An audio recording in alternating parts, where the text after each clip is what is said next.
Good evening. I'd like to welcome you to the Baker Institute for a very special event. This panel reflects the Institute's ongoing commitment to hemispheric affairs, which is one that we hope to expand in the years ahead. As many of you know, the Baker Institute and the Organization of American States hold an annual Americas Project, which brings young leaders from the Americas to discuss key topics concerning the hemisphere. Next year is our 10th anniversary, and we will be holding the event in Washington at the OAS, discussing the role of the media and freedom of speech in the Americas. The subject of our panel tonight, Cuba and the United States in the 21st century, is surely one of the most complex and contentious of U.S. foreign policy. It is also perhaps the most intractable. Amazing as it may seem, but Cuba, the formal break in U.S. Cuban relations occurred 45 years ago when Dwight Eisenhower was President of the United States. And no less than 9 subsequent U.S. administrations have been forced to formulate policies towards Castro's Cuba. Castro's regime has proven more resilient than many had imagined and indeed hoped, surviving both the collapse of the Soviet Union in the early 90s as well as the trend towards democracy in the hemisphere throughout Latin America. Fidel Castro is now 79, raising obvious questions of transition when he ultimately departs the Cuban scene.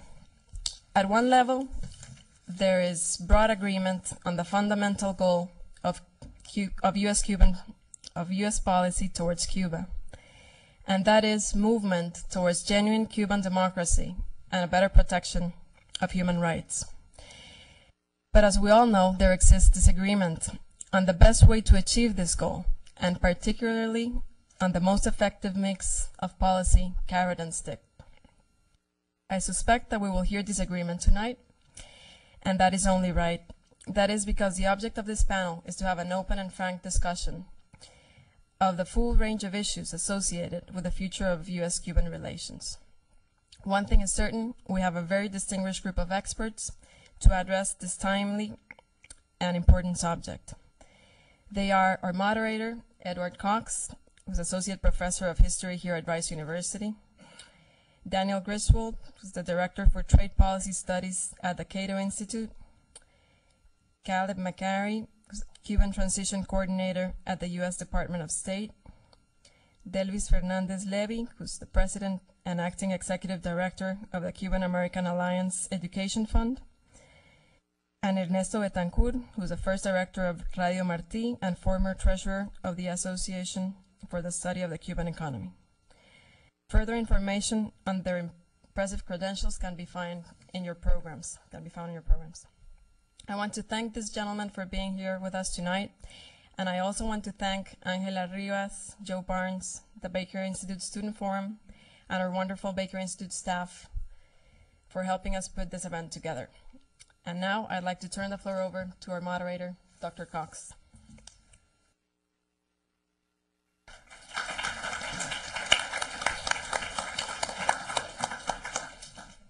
Thank you very much, Erica. There are 2 points I would like to make as we get this program underway. First, there will be a slight modification in the order of presentation. We'll hear from Daniel Griswold, then Caleb McCary. Thirdly would be Delvis Fernandez Levy, and fourthly Ernesto Betancourt, in this order on the way down. Secondly, there will be circulated bits of paper that you can write your questions on. If at the end of the 20-minute presentation, there will be a half an hour, 20-minute each presentation. There will be half an hour for question and answer sessions. Those questions will be written on a bit of paper which would be in circulation. They'll be passed on to me, and I'll read the questions, and the presenters will then respond. Without further ado, therefore, we'll now hear from Dan Griswold.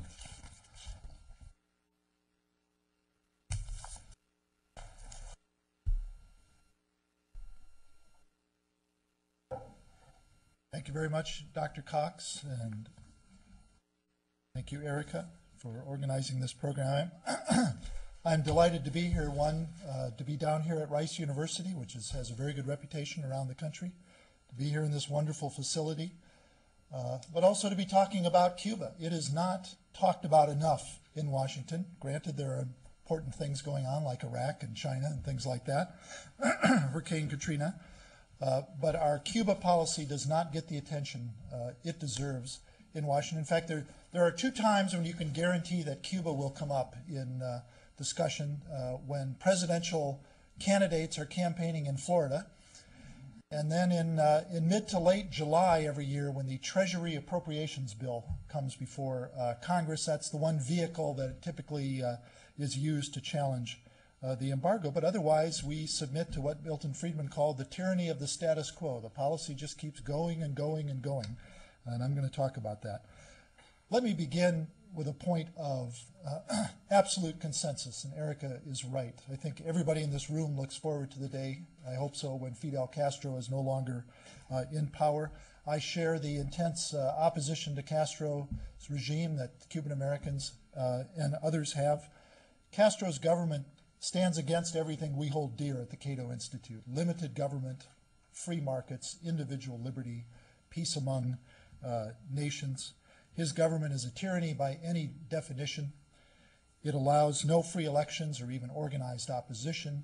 It jails, tortures, and kills its political opponents. It has taken what was one of the more prosperous countries in Latin America and made it one of the poorest countries, systematically depriving people of private property, entrepreneurship, global trade, and global markets.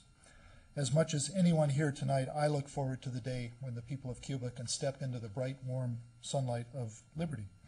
The real dividing line in U.S. policy towards Cuba is how best to undermine the Castro regime and hasten the island's day of liberation. Now, for almost half a century, as Erica mentioned, we have followed basically the same policy, trying to change the Castro regime and its policies through economic leverage, a total, virtually total economic embargo, which began in 1960.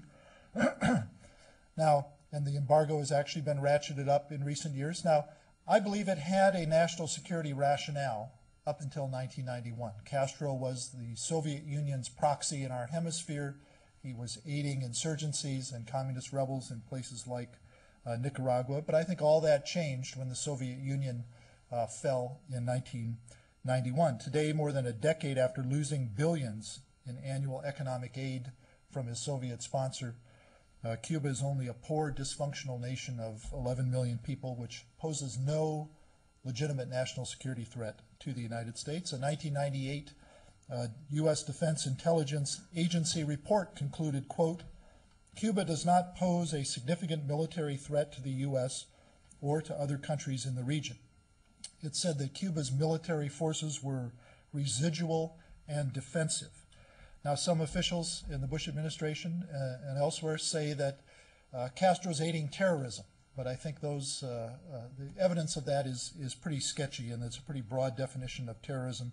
And even if true, maintaining a total embargo would be a blunt and ineffective lever for change. Now, as a foreign policy tool, I think the embargo actually enhances Castro's standing. It gives him a handy excuse for the failures of his homegrown Caribbean socialism. He can rail for hours out there in the hot sun against the United States and the embargo. It makes him a kind of victim.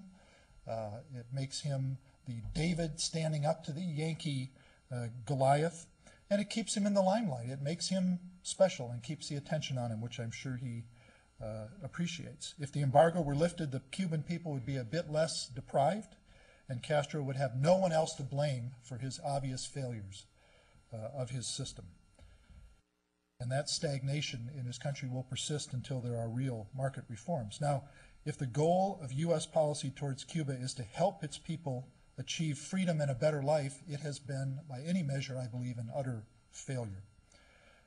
Its economic effect is to make the people of Cuba somewhat worse off by depriving them of the money they could earn doing business with the United States, lower food costs in buying our products. It means less independence for Cuban workers and entrepreneurs who could be earning dollars in the informal economy from U.S. tourists. Meanwhile, Castro and his ruling elite, believe me, they enjoy 3 square meals a day and all the comforts that their communist system allows their rulers. Now, Cuban families are not the only victims of the embargo. Many of the dollars Cubans could earn from U.S. tourists would come back to the United States to buy our products, especially farm goods. In 2000, this was one of the rare cases when we actually have allowed a crack in the embargo. In 2000, Congress approved a modest opening through the Trade Sanctions Reform and Export Enhancement Act of 2000. That basically allows us to sell agricultural goods and medical supplies for cash on the barrelhead, to Cuba. And the results of that have been pretty amazing, and I think they indicate what kind of commercial relationship we could have with Cuba if we didn't have the embargo. From virtually zero farm exports to Cuba in 2000, they have risen to $380 million in 2004. Cuba in 2000 ranked dead last in the world as a market for U.S. farm products. Now it's 25th. Last year it was 25th out of 228 countries. They're actually the 5th largest market in Latin America today for U.S. farm products. We sell more farm products to Cuba than we do to Brazil. Our leading exports to Cuba are meat and poultry, rice, wheat, corn, and soybeans. The American Farm Bureau estimates that Cuba could eventually become a $1 billion market for U.S. farm products, another $250 million in fertilizer and related products. The U.S. International Trade Commission says it's costing U.S. companies more than $1 billion in potential income in selling down there. There was one of farmers in Texas and neighboring states are among the biggest losers, or another way to say they have the biggest opportunity if we were to open trade fully with Cuba. A study by Texas A&M University estimated that Texas ranks 5th among states in potential exports to Cuba, with poultry, rice, beef, and fertilizer topping the list. Now, despite the success, the limited success of those farm exports, as I mentioned, U.S. policy towards Cuba has, if anything, been sliding backwards. The 1996 Helms-Burton Act, I believe, mistakenly ratcheted up the embargo in a way that really violates our international commitments. And we haven't fully enforced the Helms-Burton. We've suspended Title III, and they've rattled the sabers in the WTO, but I think we would lose because it's an extraterritorial policy. The Helms-Burton Act basically extends extraterritorial U.S. authority over cases that involved non-U.S. citizens 40 years ago outside the United States, disputes that had nothing to do with the United States. And as a foreign policy tool, the law perversely punishes not the Castro regime itself, but our closest commercial allies like Canada and the European Union.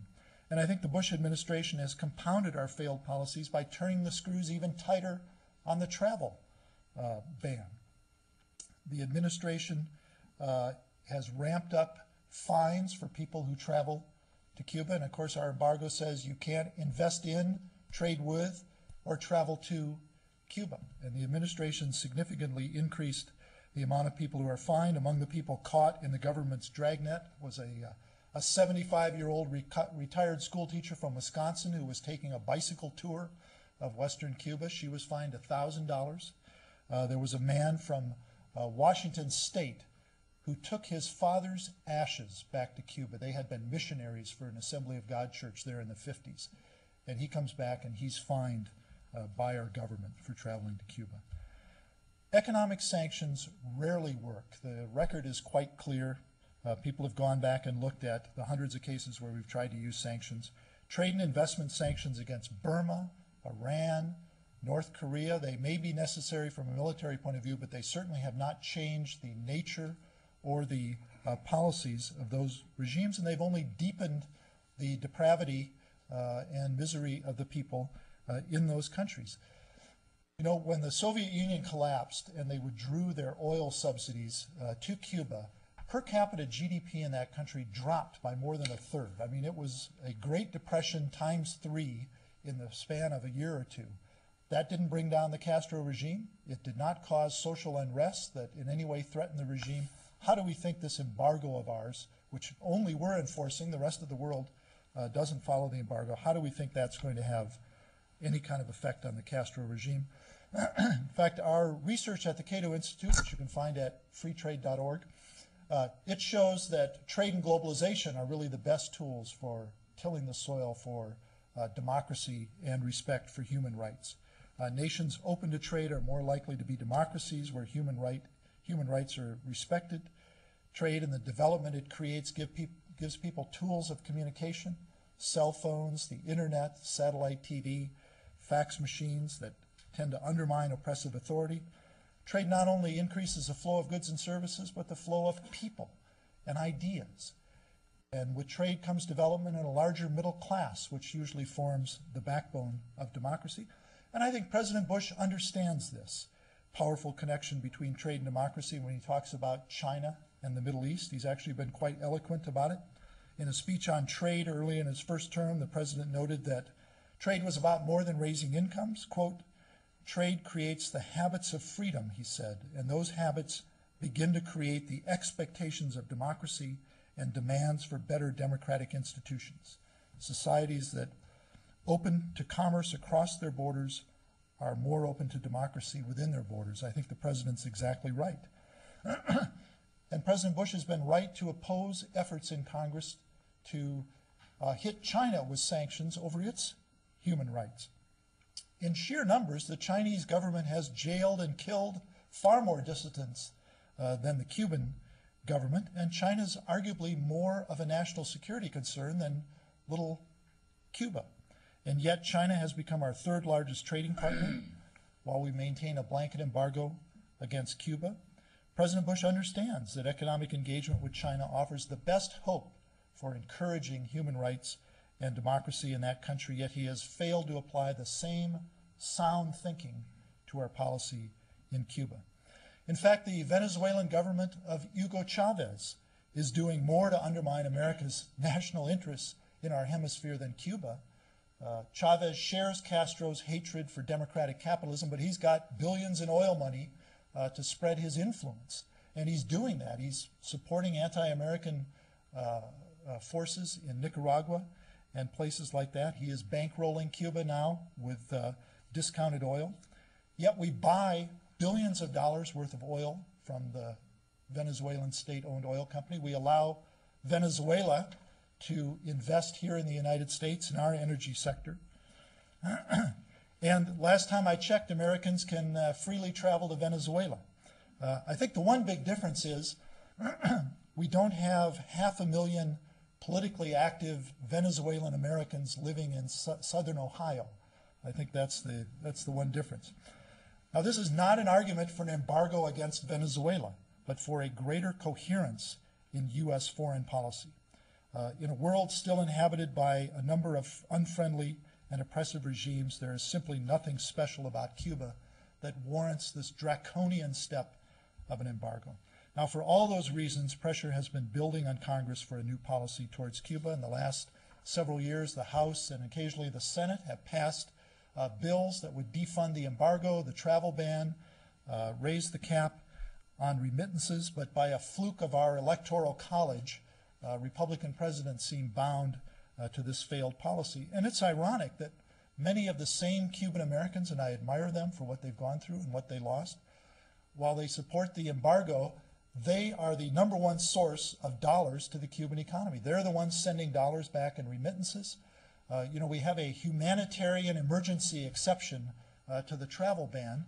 Most of the people who use that are Cubans, and funny enough, those emergencies happen around Christmas and New Year's. More than 100,000 Cuban Americans going back there.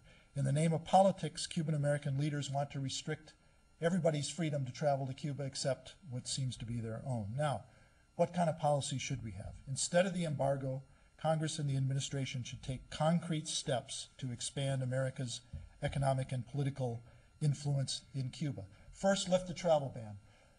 We can travel to Iran and North Korea, axis of evil countries, more freely than we can travel to Cuba. It doesn't make sense. Yes, more American dollars would end up in the coffers of the Cuban government, but dollars would also leak into the informal sector to Cubans who are trying to earn money in small businesses, taxis. Philip Peters, a former State Department official who's written for Cato, he argues that American tourists would boost the earnings of Cubans who rent rooms, drive taxis, sell art, operate restaurants in their homes. Those dollars would then find their way to the hundreds of relatively free market food and agricultural farmers markets that are there. In fact, estimates are 150,000 Cubans are earning their livelihood as self-employed people in the informal market.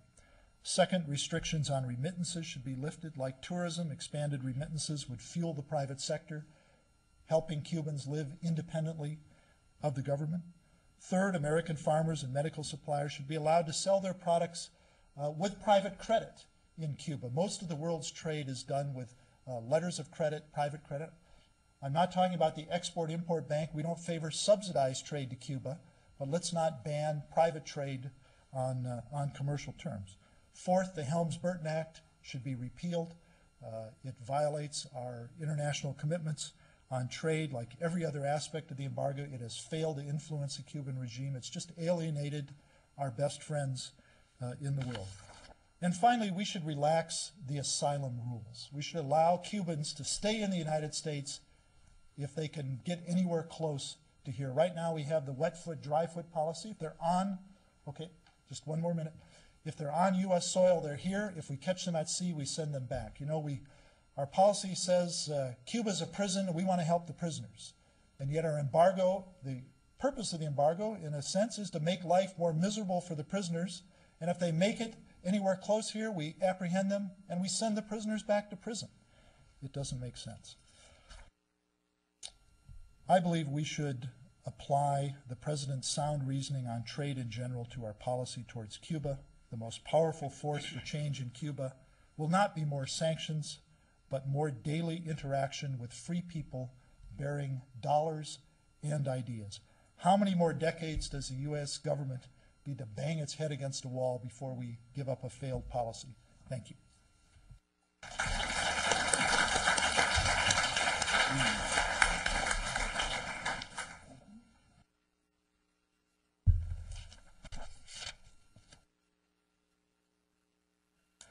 Good evening, everybody.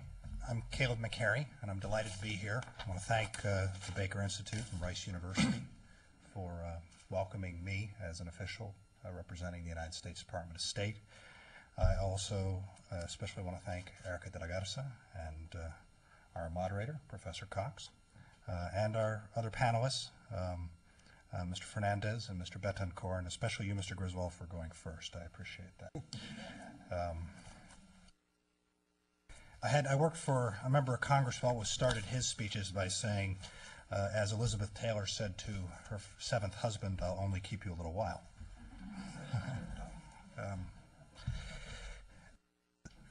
The time has come for change in Cuba.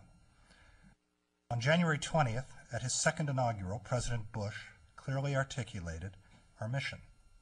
And I quote, "There's only one force of history that can break the reign of hatred and resentment and expose the pretensions of tyrants and reward the hopes of the decent and tolerant, and that is the force of human freedom.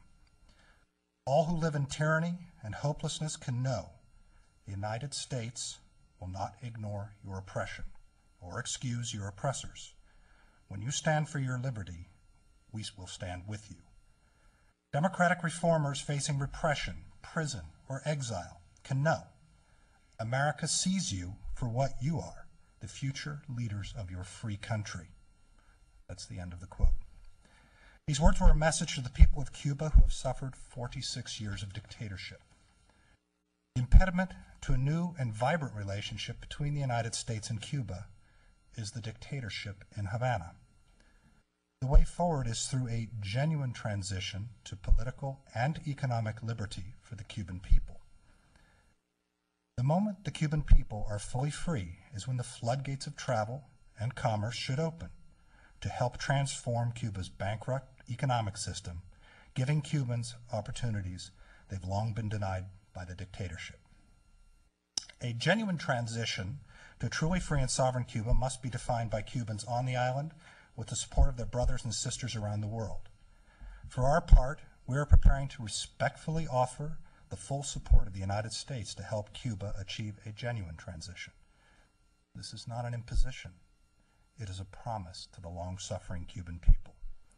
The United States will not support a succession within the totalitarian regime. But we will stand with the Cuban people through the transition and beyond. The Interagency Cabinet-level Commission for Assistance to a Free Cuba was created by the President to focus and advance American support for a genuine transition. The Commission released its first report in May 2004. I was named coordinator for the Commission in July 2005, fulfilling a key recommendation of the report. The Commission is chaired by the Secretary of State, Condoleezza Rice.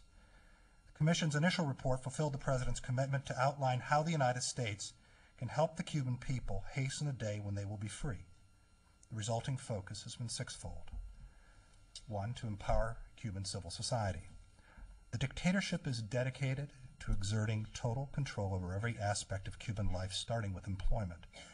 The dictatorship exacts a high price, often 25 years in prison, for daring to be an independent actor, such as an independent journalist or an independent librarian.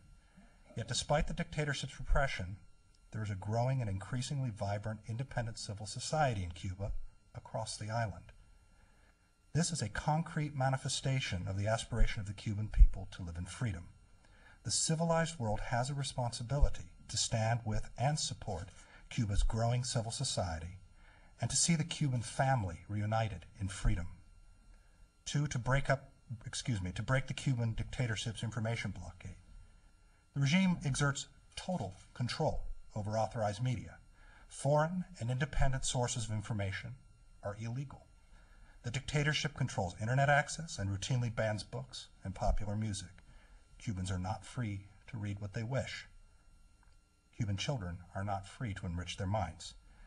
The United States, primarily through radio and TV Marti, actively provides independent information to the Cuban people.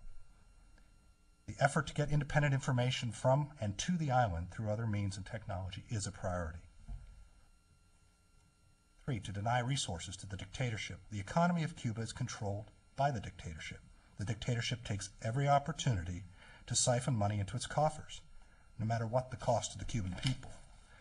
The measures recommended by the Commission for Assistance to a Free Cuba has significantly reduced the resources flowing to the dictatorship. This is money that would be used by the dictatorship to repress the Cuban people. Conversely, a genuine transition government committed to political and economic freedom in Cuba can expect full support from the American government. U.S. and Cuban economic interests will naturally coincide and become robust when Cuba is free. To illuminate the reality of Castro's Cuba is another of our goals. The reality of life under the dictatorship is grim. Foreign tourists and foreign clients of the dictatorship's overseas interventions are a much higher priority to the dictatorship than the Cuban people. Food imports from the United States are far more likely to wind up on tourist hotel buffet tables, where incidentally ordinary Cubans are not permitted, than on Cuban kitchen tables. Doctors ordered abroad to practice in other countries cannot serve the Cuban people. In 2003, 75 independent leaders, many associated with the Peaceful Varela Project, were arbitrarily sentenced to up to 25 years in the dictatorship's gulag. The dictatorship's repression intensified again after the peaceful May 20, 2005 meeting of the Association for Civil Society, which was held in Cuba. We have received numerous reports of deteriorating health of Cuban prisoners of conscience. The worsening treatment of political prisoners in Cuba is part of a recent wave of repression that is sweeping the island. In the last couple of months, we've been made aware of numerous arbitrary arrests and detentions. The dictatorship is trying to intimidate independent Cubans and peaceful opposition leaders through so-called acts of repudiation and violence. Just last month, Guillermo Fariñas, an independent journalist, was savagely beaten in public by an organized pro-government mob in the central city of Santa Clara after taking part in a protest against the arrest of a dissident. Recently, the dictatorship also increased controls over independent home churches in Cuba. Another of our goals is to encourage international diplomatic efforts to support Cuban civil society and to challenge the Castro regime. Other democratic nations are increasingly joining in support for civil society in Cuba. Democracies have joined together to challenge the dictatorship at the UN Human Rights Commission. The United States is increasing its outreach to democratic allies. The common goal of democratic nations must be to support the Cuban people's right to political and economic freedom now and be ready when inevitable opportunities for change occur. In this vein, in June, noted leaders from around the world signed a declaration in support of a democratic transition in Cuba. Among them, former Czech President Václav Havel, former Chilean President Eduardo Frei, and Andrei Sakharov's widow, Elena Bonner. We are also seeking to undermine the regime's succession strategy. The dictatorship is preparing its succession strategy, but it's doing so in darkness. The United States' effort to support a genuine transition to political and economic freedom is transparent. The Commission's report is available, and I would encourage you to read it on the web at www.state.gov. The dictatorship's clumsy efforts to ridicule U.S. officials, particularly former U.S. Intersection Chief of Mission Jim Cason, frankly have backfired. The transition genie is already out of the bottle. Mere talk of a genuine transition is a potent threat to the dictatorship's succession strategy. Looking to the future, we are examining additional effective steps that can be taken under the Commission's mandate to hasten the day of transition. The dictatorship's behavior will be a key consideration, including the dictatorship's stepped-up repression against the Cuban people and its compliance with the migration accords. While our policy toward the dictatorship will remain firm, our approach to a genuine transition government must be flexible and respectful of the legitimate aspirations of the Cuban people to define the future of a free Cuba. Broad consensus is in fact emerging among democratic leaders on and off the island as to a vision of political and economic freedom for the Cuban people. When the moment of transition comes, we will be looking to Cubans to lead their country from dictatorship to democracy. We will be prepared to respectfully offer substantial assistance to support a genuine transition. We will be looking to the international community, not to settle for a succession to continued dictatorship, but rather to work actively for a genuine transition. The dictatorship rules through fear, but as repression has increased, we see more and more Cubans refusing to be complicit. Independent actors in Cuba report that townspeople are refusing to join these so-called acts of repudiation against their neighbors. There have been small but spontaneous demonstrations. Individual expressions of protest against the dictatorship have become more frequent, pointed, and public. Cubans are increasingly finding the courage not to be afraid.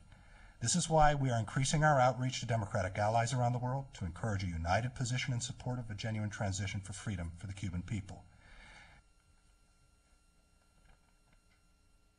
In the coming months, the Commission will also be developing more specific plans to prepare the American government to be ready to respond to immediate help that a genuine transition government will likely request.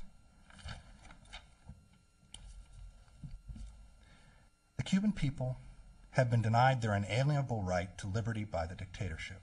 All Cubans, but particularly younger Cubans, have been robbed of hope. Cubans under the age of 46, though, through no fault of their own, were born and forced to survive under the dictatorship. These Cubans in particular must understand that the hope for a real life they see in coming to America is possible in a free Cuba. The time for change has come in Cuba. All Cubans, but particularly these younger Cubans, can make this change a reality. We believe that the Cuban people know that America, which has welcomed so many and sons and daughters of Martí to our shores, is standing with them. Thank you for listening to me.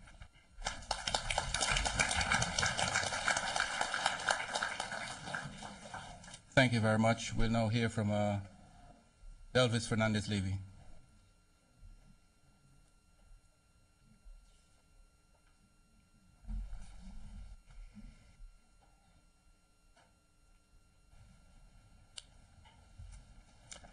Thank you for coming, and I would like to thank all the panelists, especially Caleb McCurry from the Department of Defense, and Griswold, as well as my compatriot Ernesto Betancourt, and our host here, Mr. Cox, and Erica, as well as all of you for taking the time to listen to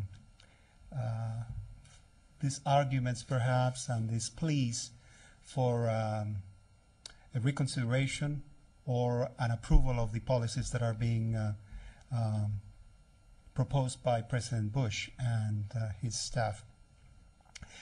I would like to perhaps be the oddball person here because I would like you, and as well as all of you, to take a reality check of U.S. Cuba policy. Castro and the revolution did not happen in a vacuum. There were forces, there were reasons. There are reasons in Latin America. Anybody who travels to Colombia, to Ecuador, can see the plight. Anybody who looked at TV and saw Hurricane Katrina can see that there are issues within our own nation that need to be addressed, that are quagmires, perhaps, of unrest for future generations. At the time of the triumph of the Cuban Revolution, there were two successful CIA-sponsored regime changes. Over 50 years ago, in 1953, Iran's Prime Minister Mohammad Mossadegh was overthrown. And later, a coup was staged against the President of Guatemala, Jacobo Arbenz. Jacobo Arbenz, Guzman, by the way, was an elected president with 67% of the vote, certainly a vast majority of the population. But he had a social, a nationalistic agenda of land reform. And that agenda of change was totally, not tolerated. Land reform in Latin America, nationalizations of oil wells under British control in the Middle East, these were viewed as American success stories. But are they? I don't think so. This regime changes, along with U.S. government acquiescence in the coup led and organized by Fulgencio Batista against the democratically elected president of Cuba back in 1992, have kept many Cuban Americans in constant expectation of the demise of Fidel Castro and the Cuban Revolution. For many Cubans, it was unthinkable to expect a Cuban government outside the careful tutelage of the U.S. And even up to the present, as has been stated here, there is an aura of expectation that the collapse of the Cuban government is a foregone conclusion, be it through cadres of internal dissenters led and financed by U.S. government, conjoined with Cuban-American controlled enterprises funded by U.S. taxpayers. Cuban exiles of 1959 and those of the early 60s, enmeshed in the Batista government, were to spearhead the recovery of bounties left behind in the American-brokered Cuban Republic. Their minions were part and parcel of CIA covert incursions, which culminated with the Bay of Pigs invasion of 1961 and continue with terrorist acts against Cubans on both sides of the Florida Straits. There's a lot of terrorism that we don't see in our media. There was a bombing of a Cubana airline in 1976 in mid-flight, which instilled terror and suffering in scores of Cuban families. All 73 passengers, including the entire youth fencing team of Cuba, were killed. The accused mastermind of this dastardly act, Luis Posada Carriles and Orlando Bosch, live in the U.S. The former crossing to the U.S. from Mexico with a bogus passport, snubbed his nose at Homeland Security, and held a press conference where? In Miami. Imagine that. Anybody who crosses the border into the U.S. illegally with a false document holds a press conference. Today he's in custody, awaiting probably a presidential pardon. Orlando Bosch, an escapee from Venezuelan jail, which in part was the one who pushed some of Ileana Ros-Lehtinen into Congress. And at the time, Otto Reich, who was, I guess, assistant director of for the OAS, I don't know the exact title, was an ambassador in Venezuela. Orlando Bosch, an escapee from a Venezuelan jail, while awaiting trial for this dastardly act, now roams freely in South Florida, despite recommendations by the Justice Department to exclude him from living in the U.S. Among the many acts of terror, it is worthy to note the assassination in Washington of Chilean Ambassador Orlando Letelier and his assistant Ronnie Moffett, also carried out in 1976 by extremists in the Cuban-American exile community. On a gentler vein, President Nixon had to resign the U.S. presidency as a result of the Watergate scandal, in which at least one Cuban-American was on the payroll of the CIA. And even the ascendancy to the U.S. presidency by George W. Bush also involved extremists in the exile community. In the 2000 election, mob tactics were used to prevent vote counting. Radio Mambí, a Cuban-American radio station, called on its listeners to shut down the vote count in Miami-Dade. Elections officials were intimidated by fears that a large mob of Cuban Americans was on the way. Imagine if that were to happen in Houston. Today, 5 Cubans languish in prison with sentences of 15 years to 2 life sentences for monitoring groups that have committed acts of terror against Cuba. They were tried and convicted by a Miami court without the opportunity to change their trial venue to a city where they could receive a fair and impartial trial. Their convictions were reversed on August 9th of this year by the 11th Circuit Appellate Court in Atlanta. A UN report noted that the trial did not take place in a climate of objectivity and impartiality, and furthermore stated that they were wrongfully held for 17 months in solitary confinement, and their lawyers were deprived from examining available evidence. Who are we?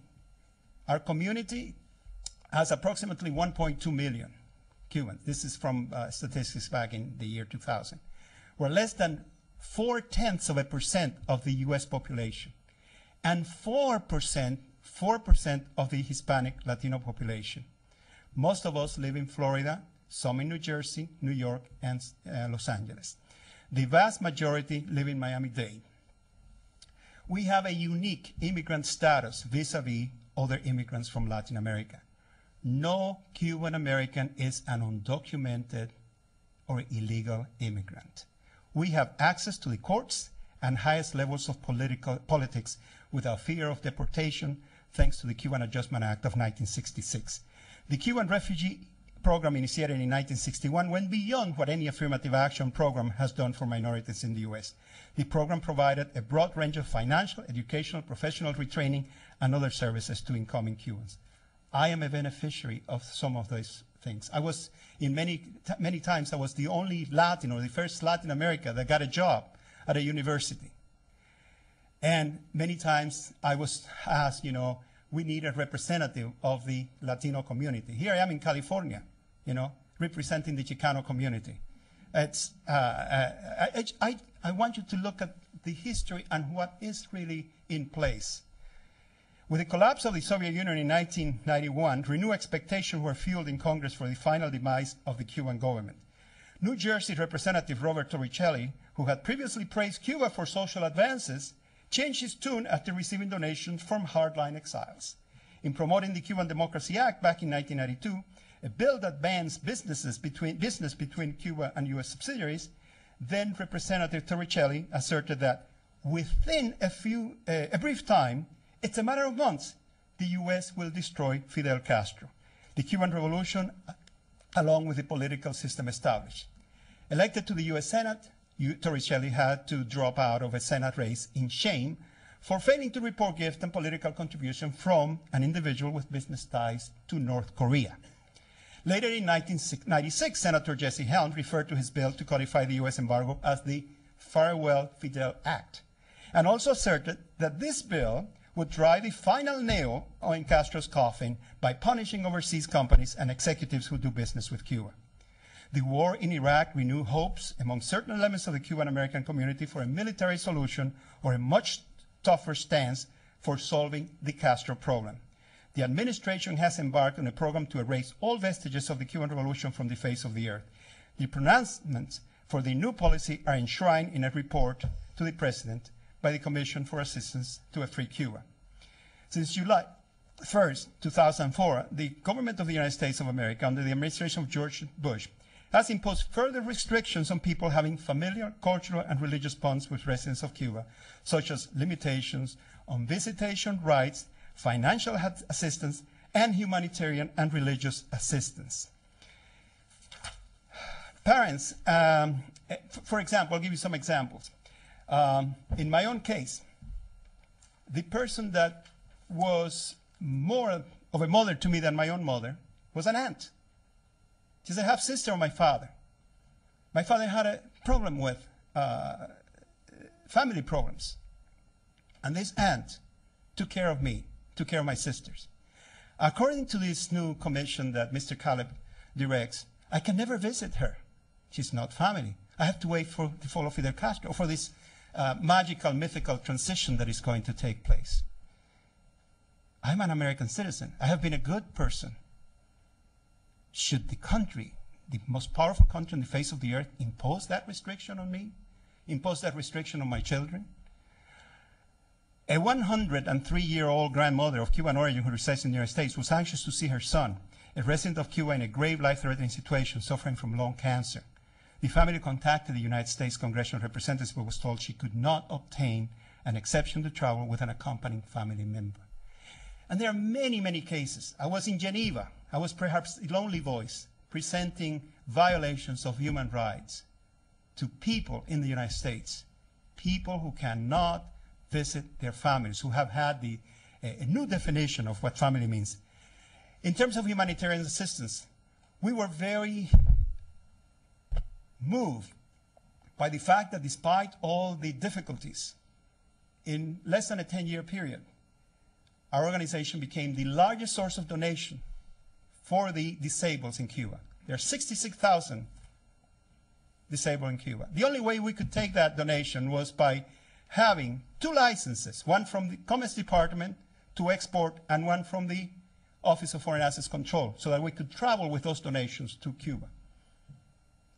That program has come to a stop. And according to their records, we became the largest source of assistance, not only from the U.S., from the entire world. There are many good-hearted American people who want to do something. Tell me how that is going to promote a transition in Cuba. That breeds hatred. It breeds hatred. It breeds also suspicion about that person that is coming with this fantasy of promoting, of having this land of democracy, of capitalism, of friendship with the United States. That is not the way to achieve what is best in our national interests. We're a community in flux. For 45 years now, over 45 years period of waiting for Castro's demise, we continue to be an essential component in the dynamics of U.S. policy toward Cuba. Remaining elements, and we might ask, why is that? Historical elements of the exiled community and their descendants are still the most loyal supporters of a policy of total trade and travel embargo of Cuba. Support for Cuba policy is fueled by perks and turf protection of federally financed interests based in the Cuban-American enclave of South Florida. Radio and TV Marti are examples of more sophisticated enterprises subsidized by U.S. taxpayers to ensure a steady stream of millions of dollars to the community. Money which is lavished through a patronage system to pro-embargo ideologues. In spite of the fact that TV Marti is a ghost station, virtually a ghost station in Cuba, U.S. government largesse toward Cuban Americans is intrinsically attached to the pursuit of a Cuban policy that has a corrupting effect on all levels of community life, thus negating one's basic freedom to express views against policies that stand in sharp contradiction to American family values and principles of free trade and travel.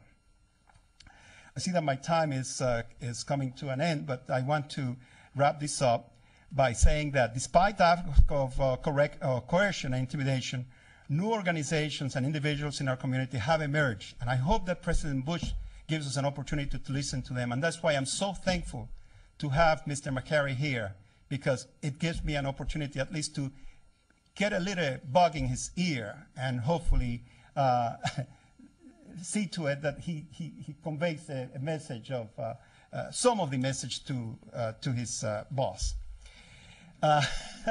There are attitudinal changes in our community to our current U.S. Cuba policy, and I could just go through a list of the Pope's visit, the histrionics that we saw on TV when Elian was in Florida, Elian Gonzalez, President Carter's visit to Cuba. Also, there is a lack of substantive changes in George W. Bush policy towards Cuba. There is a lot of talk, but I think that there is a little bit, not too much action. And we see that the changes in the making, that our community is really, that there is what I call a silent majority out there, people who, although intimidated, find ways of getting money to their relatives in Cuba or find ways of traveling there. I don't want to give you too many of these because I could get into trouble if I tell you, oh, I have a cousin that went to Cuba, doing this and that. But I live in that community, and I know that many of us find ways to connect with people that we love.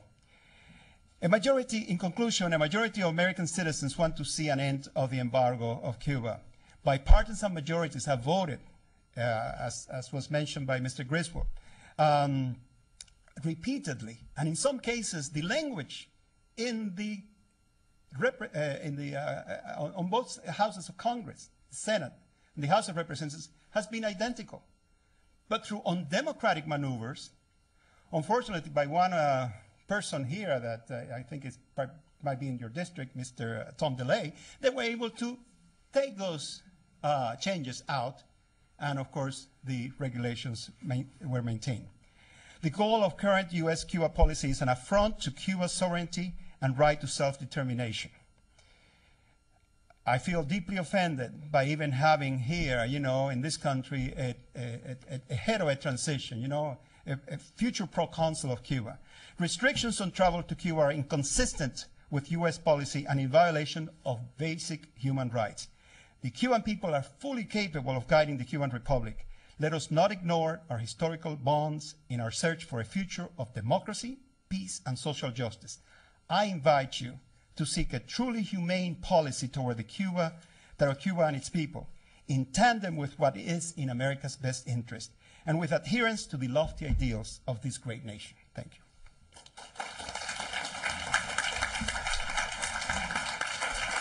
Thank you very much. Last but not least, we're going to hear from Ernesto Bitanco.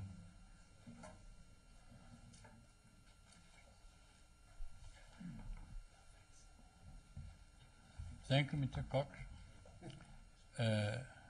Thank you, Erica, for inviting me to come here. And this is the second time in my life I come to Houston. The first time, most of you were not even alive. Was in 1959. I came with Fidel Castro at the end of his visit to the United States in April 1959. We came in May. He continued to South America.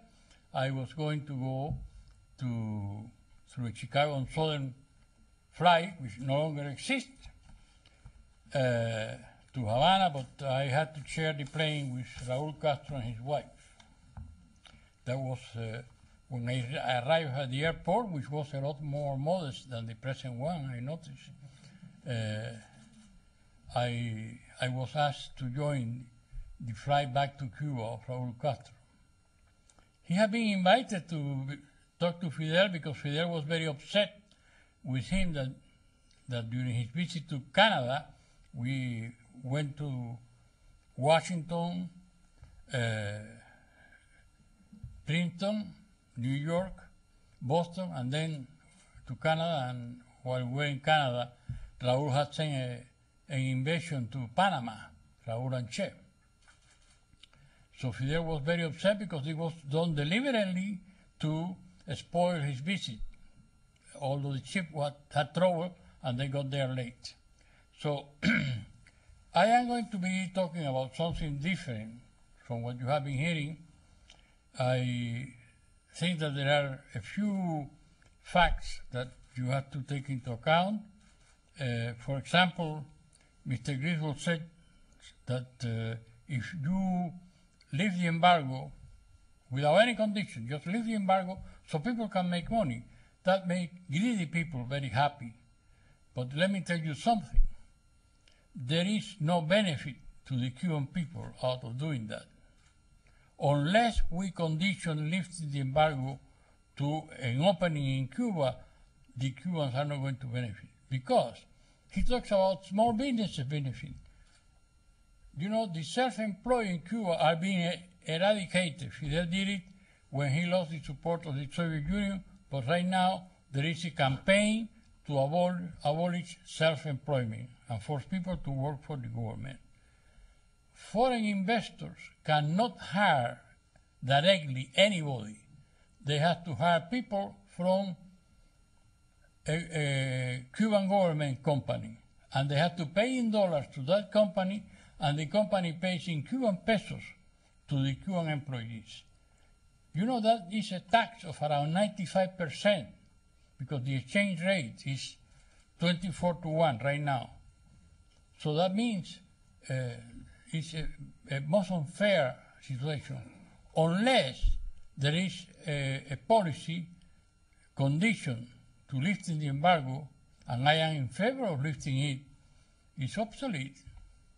But it was not put in place in order to overthrow Castro. It was a stupid idea that emerged after the collapse of the Soviet Union.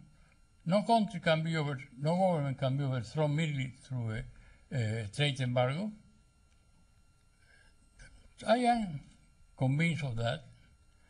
But what we cannot do is to give a political victory to Castro, because that's what he will do. And right now, all he wants is for us to lift the travel restriction, because he now depends on the tourist money, because he has destroyed the Cuban sugar industry. Nobody pays attention to that. But the Cuban sugar industry was the base of the Cuban society. 2 million people in Cuba depended on sugar. There were 170 batalles, which were small cities built around the sugar mills. And this was social center. The whole society was built around the sugar industry. This has been destroyed, and right now they are in the process of reducing it to 30 or 40 sugar mills because the incompetence of the Castro regime. The Cuban people don't have transportation. Right now, today, in the paper, before coming here, there were 2,700 buses in the city of Havana. It's down to 700. People cannot get to work in any means of transportation that is satisfactory between cities and within the city. Electric power.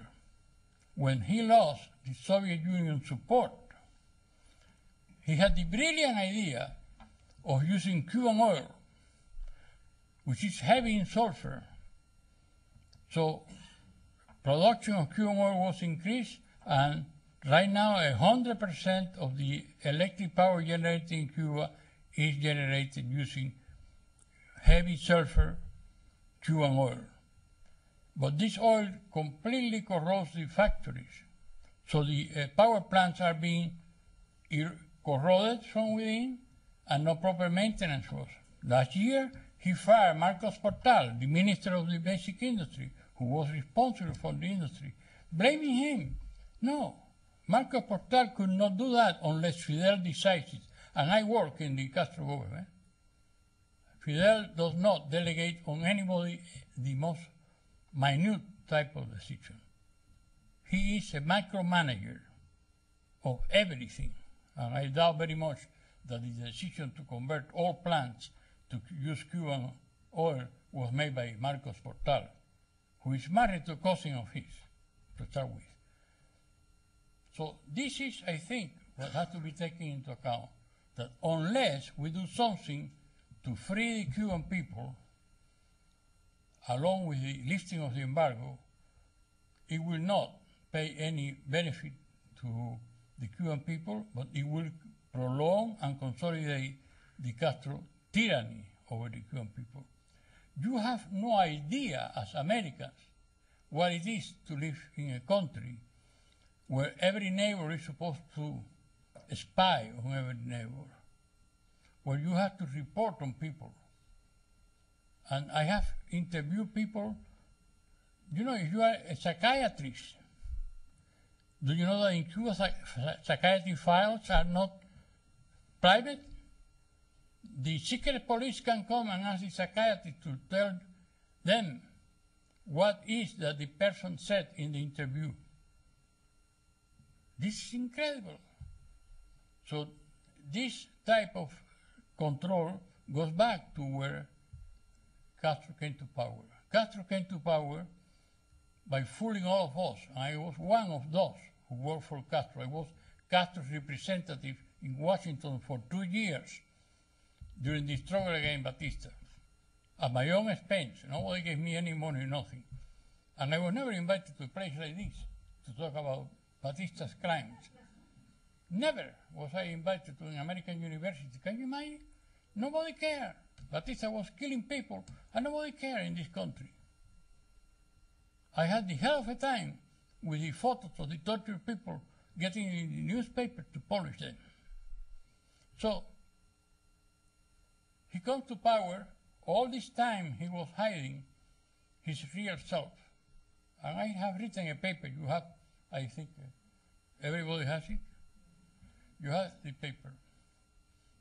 Fidel's first ideological master was Primo de Rivera, the intellectual person behind Francisco Franco. That's his initial ideological position, not communism. He reached the university, and in the university he got the books of Benito Mussolini from a friend, and he was with the Spanish version of Milucha, Mein Kampf, from Hitler, under his arm around the university. And then he got to read Lenin. And he liked very much Marxism, but not because he liked communism. He found his call, an ideology that under Stalinism provides a totalitarian government with total control of the state over the individual. And that's what he wanted. And that's what the present situation is in Cuba. Is the most regulated country of any of the members of the Soviet bloc. So I think that you have to have that in consideration when you can take into account what is happening in Cuba and what is to be done. It's not merely a question of trade for American companies. You know, the companies that are going to Cuba to sign contracts with the senator and all that from all these agricultural states to make business, these delegations are asked to sign a contract for the purchase of 10 million, 25 million, whatever, from their state by Cuba. Alimport is the Cuban state importing company. And they have an agreement, a standard agreement. One of the paragraphs of that agreement says that they have to lobby in Washington to get rid of the embargo. Can you imagine? These people are not registered. Why? Because the Justice Department does not want to get involved in that. And that's my basic point, is on 4 points in which I have found out when I started doing research for this presentation, dealing with the spies. Well,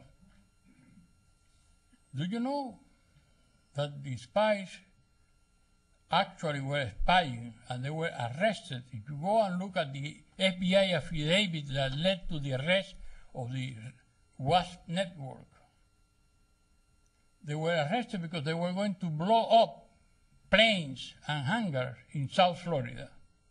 And they were spying American bases and the American military. Then there is something nobody talks about, a lady called Ana Belén Montes. How many of you know who Ana Belén Montes is? You do? Well, Ana Belén Montes is a Puerto Rican woman who worked in the Defense Intelligence Agency. She was the highest specialist in intelligence in the U.S. government on Cuba. And you know, she is the one who drafted that thing that was mentioned by Mr. Griswold, that Cuba was not a threat to the United States. Now, here you have a paper saying that Cuba is not a threat to military threat to the United States, and it's written by a Castro agent. She was arrested 10 days after the towers were blown up by terrorists on September 21st, 2001. She had betrayed Americans that were in Cuba doing intelligence work. I have the affidavit from the FBI that was presented for her arrest. And it says so. She had communication with the Cubans and things like that. Why? I don't know. But she went into plea bargaining and they gave her 25 years in prison without any possibility of parole or reduction of the prison sentence, because she was scheduled to be executed if possible because of her spying on behalf of the Castro government. She was providing the Castro government with military information from the United States. So she was preparing plans for the United States recognizing Raúl Castro as the successor of Fidel. This is something that is incredible. And then there is a person that I know because he tried to come to work for me when I was at Radio Martin, Alberto Cole. Nobody knows who Alberto Cole is in here. I am not talking to you about old-time history. This happened in July 2005. Alberto Cole entered into pre-bargaining saying that he went to Cuba saying he was going to visit a sick aunt. Like Mr. Fernandez says, he wanted to visit. But Alberto was the director of strategic studies at the Naval War College. Mind you, a highly classified position. And he had been previously deputy director of special operations in the Pentagon. And he was in the three persons presented to Donald Rumsfeld when he came to be Secretary of Defense, to be the third person in the Pentagon. And yet, Mr. Cole says that he went to Cuba to visit his youth love. And then he entered the pre-agreement. I was really annoyed. Nobody paid any goddamn attention to this because the Pentagon wanted to really squash the story, like they did with the Ana Belén Montes spy story.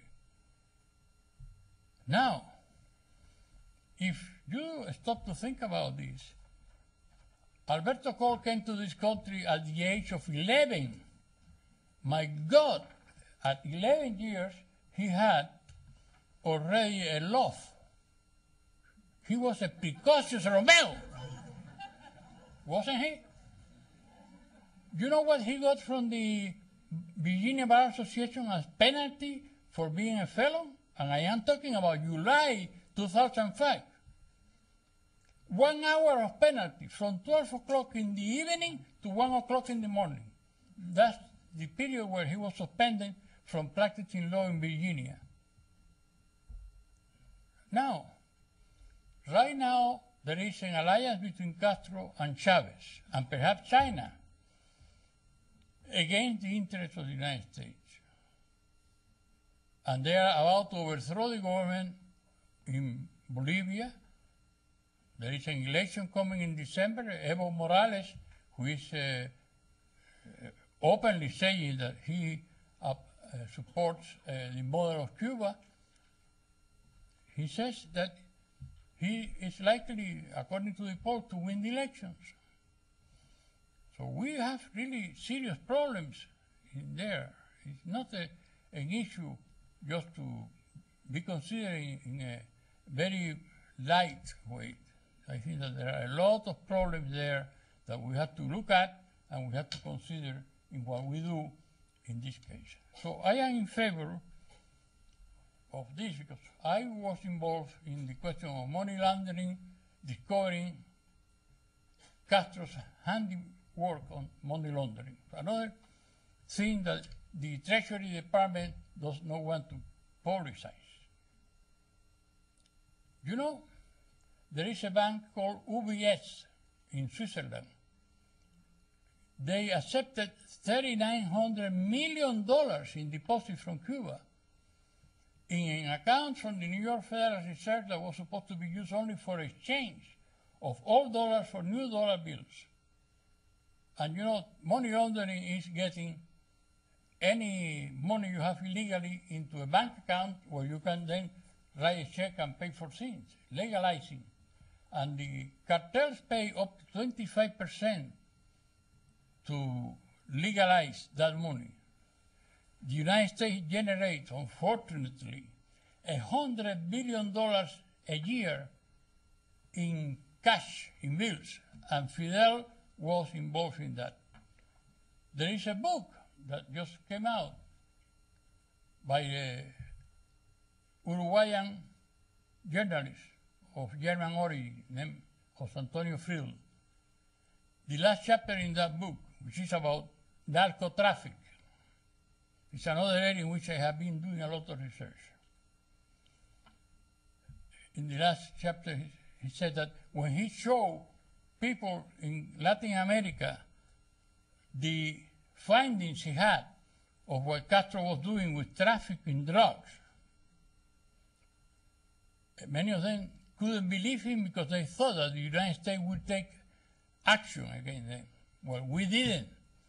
Why? Because the defense, the Drug Enforcement Administration and the Justice Department don't want to prosecute Castro because there is a pattern that I see in all this. The question of terrorism is mentioned Mr. Posada Carriles. I have a different theory of Posada Carriles, and let me tell you, Orlando Letelier, who was assassinated in Washington, was a friend of mine. He was a Chilean minister, he was a friend of mine, and he was a nice person. And I was very annoyed when I saw that he was assassinated. And I also know the person who pulled the button on the bomb to kill him. And this, to me, was a shocking event, because I couldn't accept that anybody blow bombs in Washington, because my family is there. My wife was in the area where they blew up Orlando Letelier 5 minutes before they blew him up with my 2 kids. So I don't like terrorism. And I think that Posada Carriles is not an acceptable person. But let me give you some tips on Posada Carriles. There was an attempt on his life in Guatemala back in the 80s. And I'm going to finish with this. So you can relax. And then, when this happened, he was machine gun alone. They got a lot of bullets in him. He has a difficulty speaking because of that and all that. I think that somehow either he took the initiative or Fidel got some information to him, and they make a deal. And then Posada Carriles has been working for Fidel since then, because I edited a book on narco traffic by Roberto Fuentes, who is a writer in Cuba. And in that book, on October 16, 1986, Tony LaGuardia, one of the persons that Fidel executed when the Ochoa trial, had all the information to kill Posada Carriles in Central America. And Fidel published everything in Grama. This happened on October 1986. Of course, immediately Posada escaped, and the note from the author, who knows Fidel very well, was Fidel considered that Posada was more valuable to him alive than dead. Now, after surviving that and hiding himself, Posada just started doing this. He started placing bombs in Havana, using poor Central Americans, sending them there for $1,500. It's ridiculous. $1,500 to place a bomb in Havana? Those people have not been executed by Fidel. Yet 3 Cubans who tried to take a boat from Havana were executed by Fidel in a week. It's very strange. And then he comes to the United States at the time that Fidel is organizing a tremendous campaign against the assembly of the civil society in Cuba on May 17 this year. And this guy who was hiding, and the people in the immigration said that they couldn't find him, which I doubt they couldn't, all of a sudden said, I am going to come out into the open. I am going to withdraw my application for asylum. And then 2 hours later, he goes out and gives a press conference, which of course the immigration people could no longer say they couldn't locate him. The guy was on television. How could they not locate him? And this same day was May 17 this year when Fidel was speaking on television. This is not a coincidence. This is coordination, my foot. So I don't know what's going on, but I think that my position is that I would like to see, yes, the embargo lifted on a contingency basis, that the Cuban people is giving freedom, political freedom and economic freedom. And you can open a company. You cannot open a company in Cuba. This is prohibited. Private business is totally prohibited, no matter how small. And you cannot be hired by a foreign investor. They have to hire you through a government company, so Fidel gets a cut. There are 20,000 Cuban doctors working in Venezuela. Do you think they get their salaries there? No. They get perhaps 75% of the salary goes to the Cuban government. They get 25 to 33% for themselves and their families. That's what happened to everybody that is hired through the Cuban government.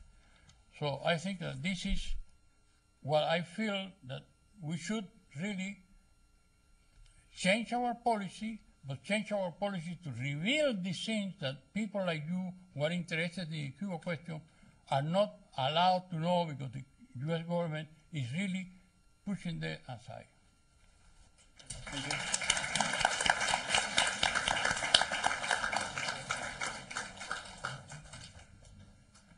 Thank you very much. We're going to change gears somewhat.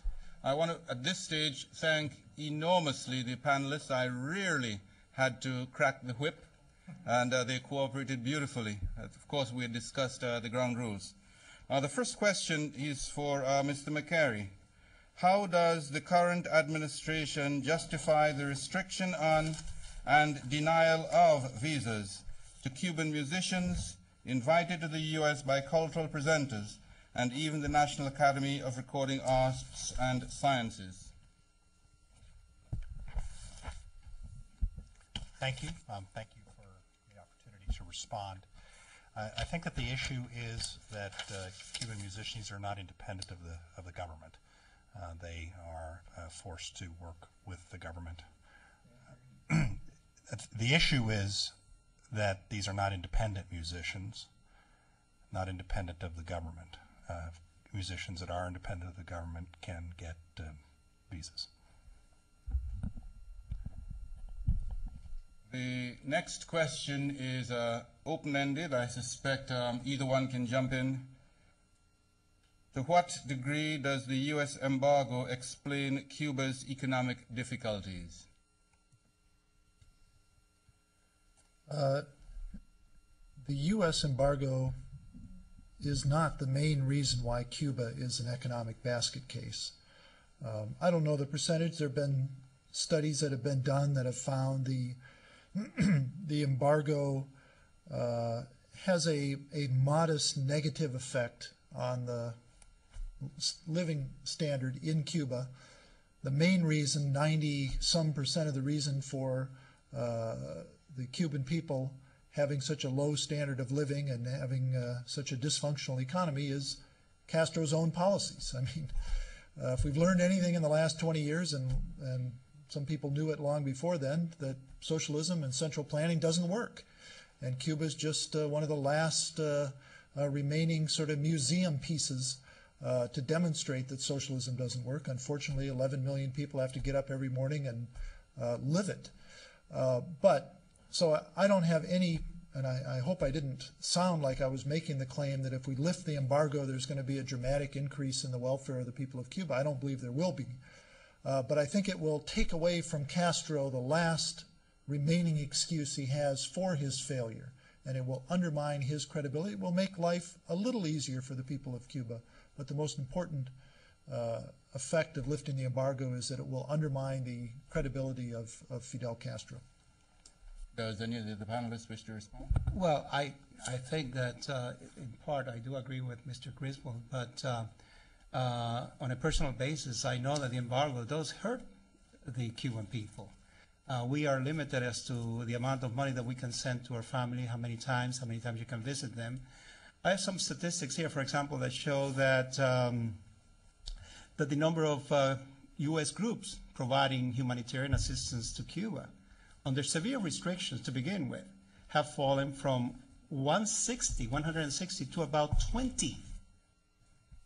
Now that hurts people. I know people in Cuba whose life we saved because we took the machinery, the expectorant, machine that is needed for a kid with Tay-Sachs, or the mesh for an operation. We cannot do that anymore. So there is no doubt in my mind. It's very clear. I know the faces. There are people hurting because of the embargo. There are people hurting also because of mismanagement within Cuba. But let's not kid ourselves. When you forbid American people, when you forbid families, imagine you not being able to see your daughter for 3 years, or your son, or someone like Carlos Lasso. Carlos Lasso, do you know who he is? He served in Fallujah. He's an American citizen who risked his life for this country. He has 2 teenage sons. I have 2 boys too, and I know what trouble it brings to raise boys in a place like California. He cannot see his sons. He cannot give them love. He cannot nourish them. Who's responsible for that?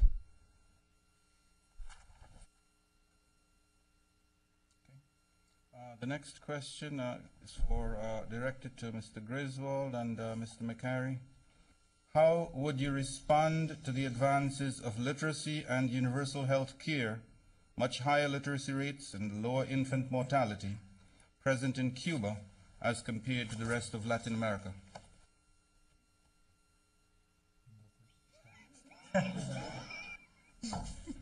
Actually, what's interesting, I don't have the statistics in front of me, but they are available. Cuba actually had a very high standard in this regard prior to the revolution. So they actually started out with a very significant base. And I guess I would just suggest that perhaps it would be useful to take a look at some issues that I think do pertain to this. For example, the availability of health care. From independent journalists, we're hearing that people are actually upset that Cuban doctors are not available in Cuba, that they've been sent abroad on missions. And that actually, Dr. Betancourt, you made an interesting point in one of your essays about the fact that university enrollment has declined because as a professional you really do not make very much in Cuba. And so folks are much more likely, at this point the university enrollment has dropped. But I guess the fundamental point I would make is that you really have to look at the total historical context of Cuba. It had quite important advances in these areas prior to the revolution. Back in 1958, Cuba had the 4th highest literacy rate in Latin America. I think that the idea is created that only after Fidel Castro came to power, Cubans learned to read and write. This is not the case. There was a very high level of literacy in the country compared to Latin America at that time. And it's like in the standard of living. Cuba had one of the 3rd or 4th highest standard of living in Latin America back in 1958. Today, the per capita in Cuba is down to the level of Haiti. So they can give you an idea of the damage done to the Cuban standard of living by the failed policies of the Castro regime. It is a system of production that is completely putting everything in the hands of the government. people cannot take any initiative whatsoever. You cannot even repair your house. You cannot. It has to be done by the government.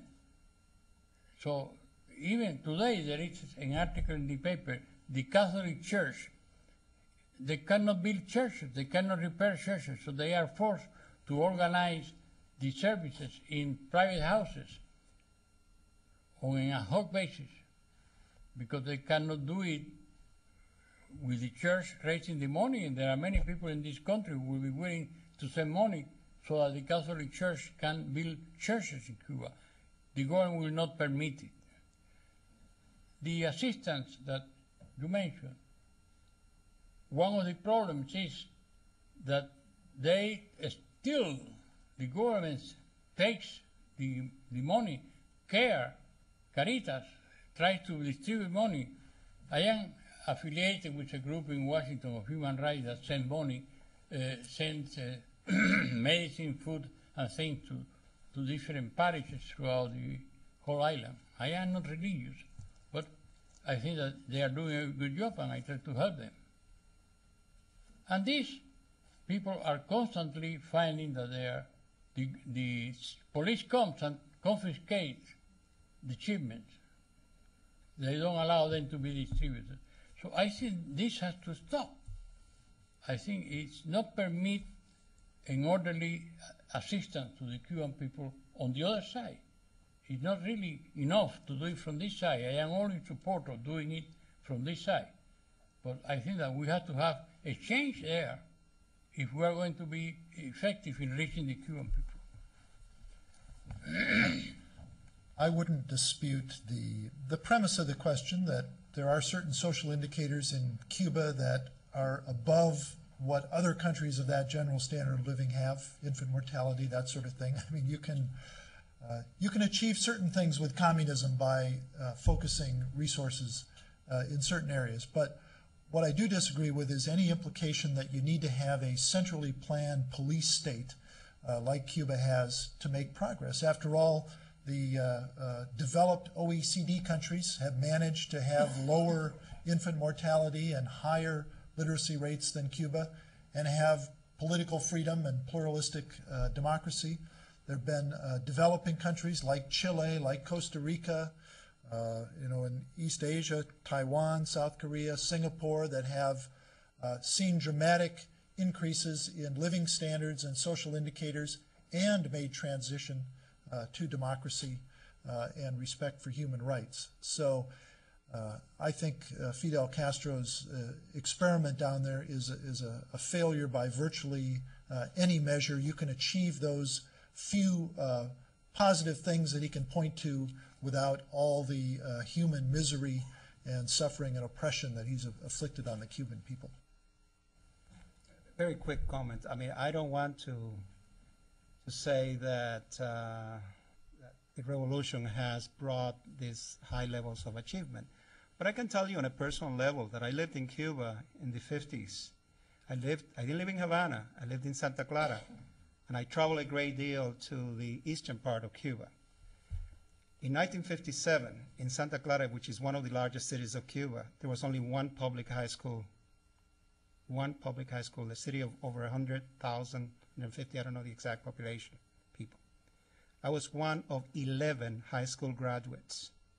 600 kids began with me. Okay, these are facts. You could go and search statistics now with Google search and Yahoo and all of that, and you will find disputes to Mr. Betancourt statistics. The one that I have heard is 30% illiteracy. In my own family, I was the first high school graduate in the history of that entire family.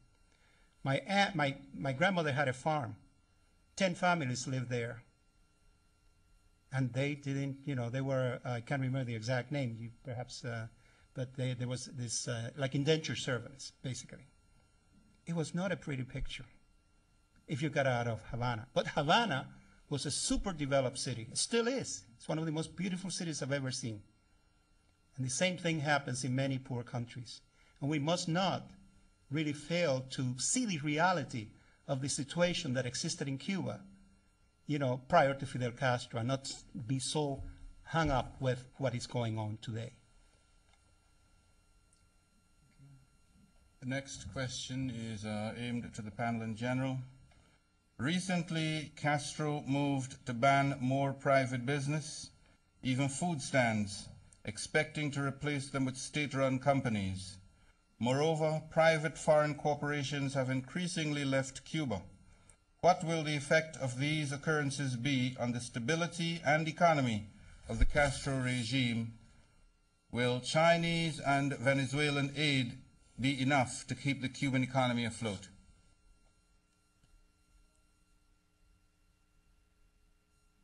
No takers?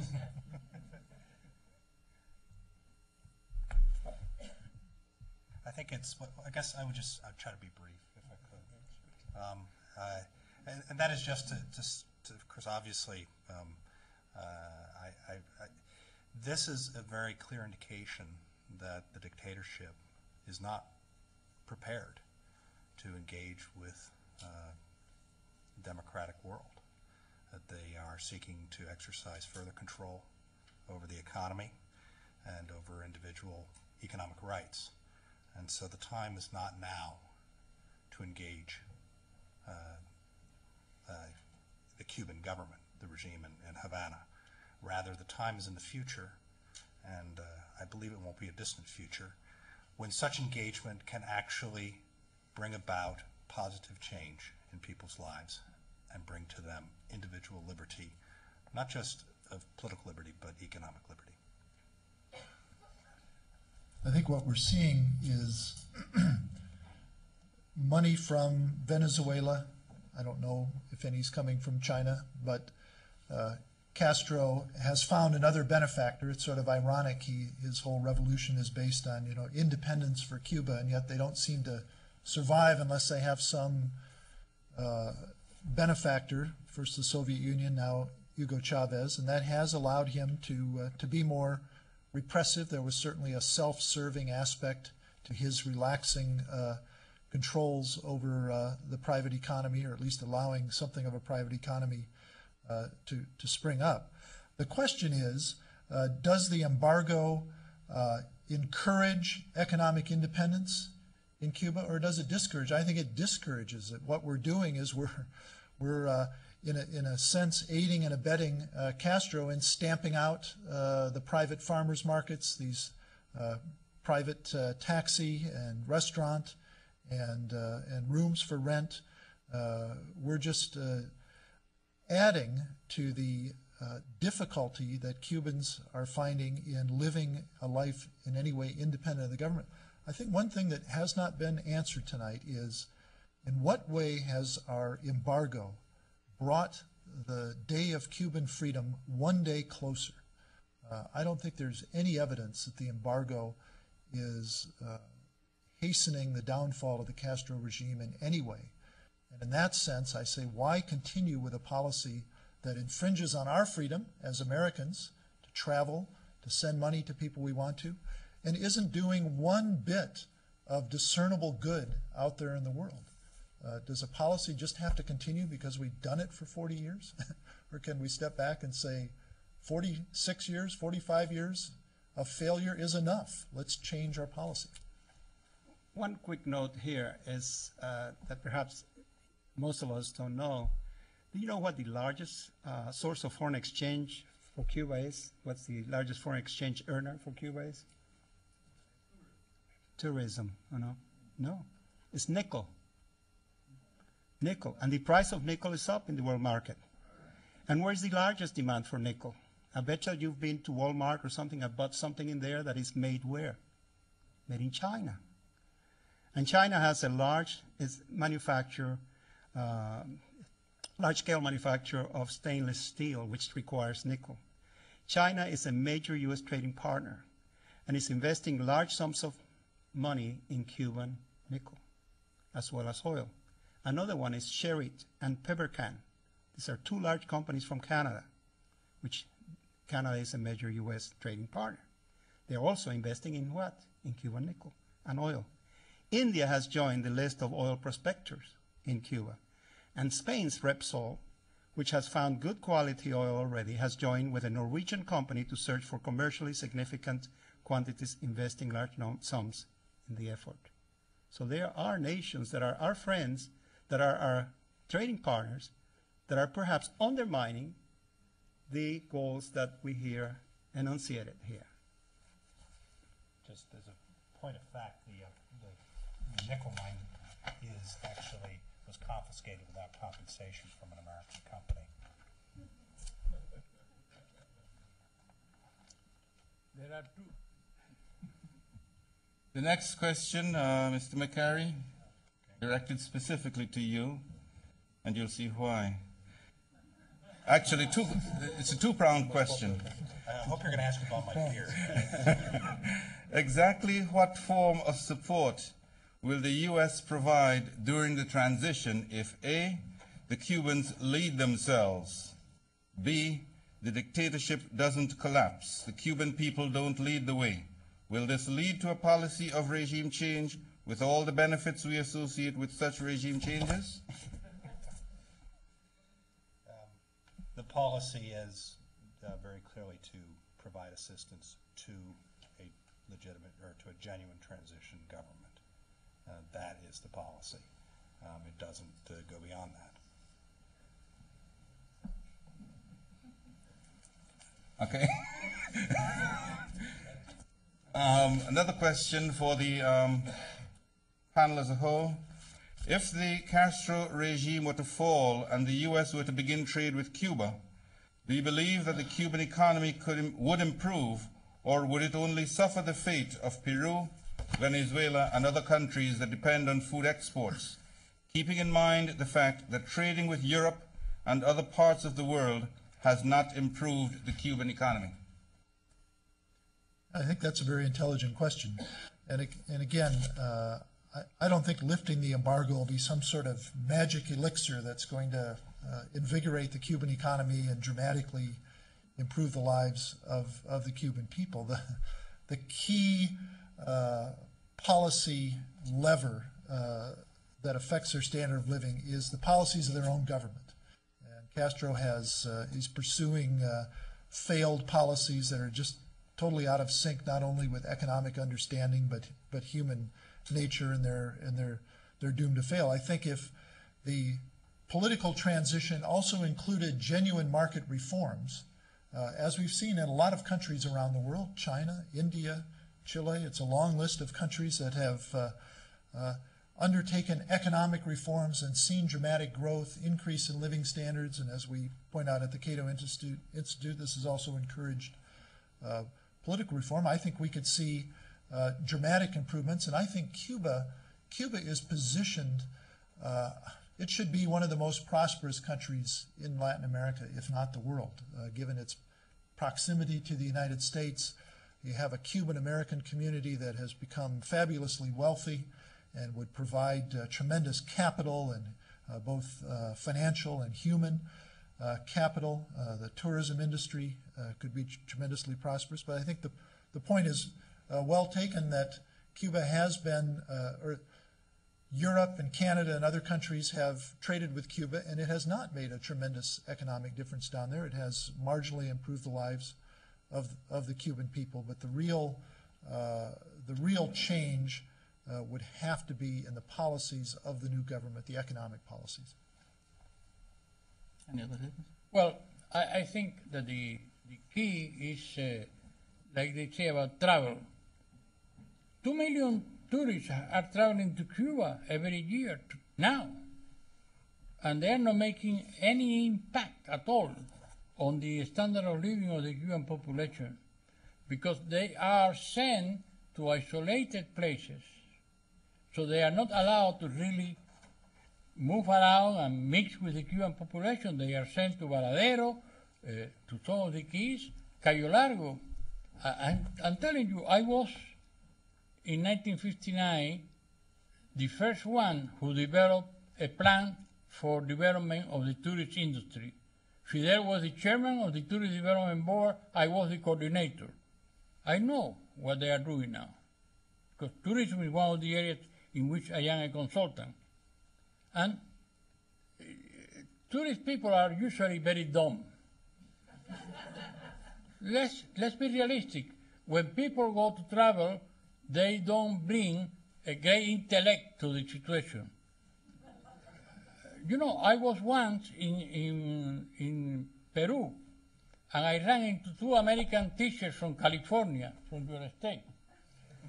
And you know, they were having a fight with the waiter because they couldn't understand each other. And I mediated it, and then I invited them to have a drink at the hotel because I was an advisor to the tourist ministry in Peru at the time, and I wanted to placate them. That day was the beginning of a strike in the whole area of Machu Picchu, and they were going to go to Machu Picchu. And I said, but don't you read the paper? Because there is a Lima Times. You can read an English paper in Lima.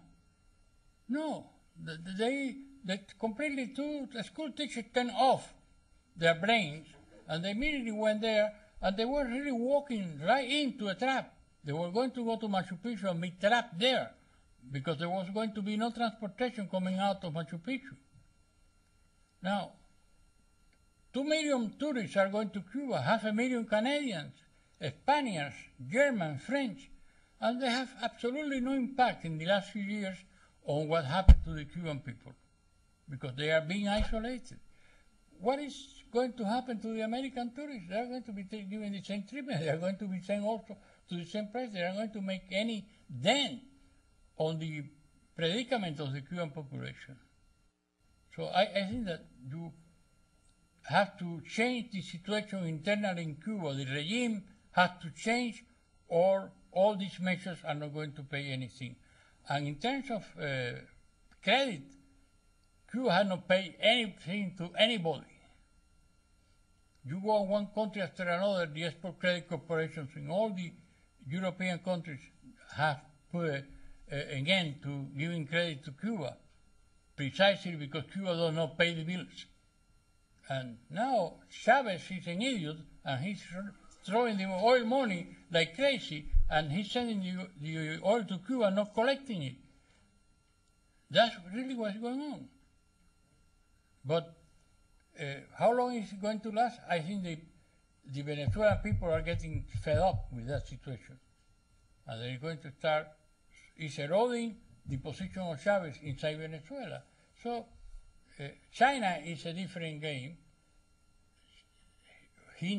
Tao went to Cuba early this year, and he went to Latin America, and he offered $100 billion of investment in Latin America.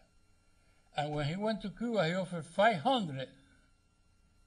And he was interested in a nickel mine and a few places where he thought that he could really get something that was of interest to China. But he's not going to replace the Soviet Union. There is one thing that China may do at the moment, and they would like to trade Cuba for Taiwan. If the United States stops supporting Taiwan, they will be very happy to really deliver Cuba.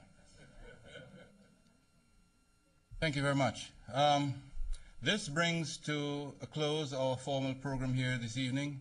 I want, on behalf of the Baker Institute, and specifically Erica de la Garza, to thank the panelists enormously for the varieties of presentations they've made and the different perspectives they've given us, so that we can better understand the goings-on in Cuba, as well as proposed U.S. policy changes for the island. I also want to thank you, the audience, for being as attentive and as cooperative as you are, and I hope that you've all benefited as much as I have from this presentation. Thank you.